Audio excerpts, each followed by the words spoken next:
আমি আমার ক্ষুদ্র জ্ঞানে দেখেছি যে কিয়ামত বা শেষ জামানার 100টা আলামতের মধ্যে প্রায় 95টা আলামত চোখ দিয়ে এখন দেখা যাচ্ছে। উঁচু উঁচু বিল্ডিং হবে, হয়ে গেছে, শেষ। মানুষ 99% মানুষ সুদ খাবে, দেখেন 100% মানুষ এখন সুদ খায়। জেনা বেড়ে যাবে, জেনা বেড়ে গেছে। ব্যভিচার বাড়বে, ব্যভিচার বাড়ছে। ধর্ষণ বাড়বে, ধর্ষণ বাড়ছে। সময় কমে যাবে, সময় কমে যাচ্ছে। ভূমিকম্প বাড়বে, ভূমিকম্প বাড়ছে। মহামারী ছড়াবে, ছড়াচ্ছে। মুসলিম থেকে নির্যাতন করা হবে, করা হচ্ছে। কাফেররা ঐক্যজোট হবে, হচ্ছে। রক্তপাত ঘটবে, হচ্ছে। মানুষ হত্যা করবে, জানবে না কেন হত্যা করছে।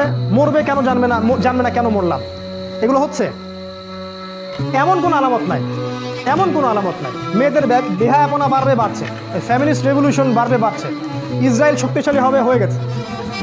এবং ওদের জোট গঠিত হবে, আল্লাহ বলেছেন, সেটাও হয়ে গেছে। আর আমি আমার ক্ষুদ্র জ্ঞানে বলছি যে এমন কোনো আলামত আমি দেখছি না যেটা প্রায় এই 95টা আলামত 100টার মধ্যে এখন পাওয়া যায়। কয়েকটা পাওয়া যায় না, সেটা সামনে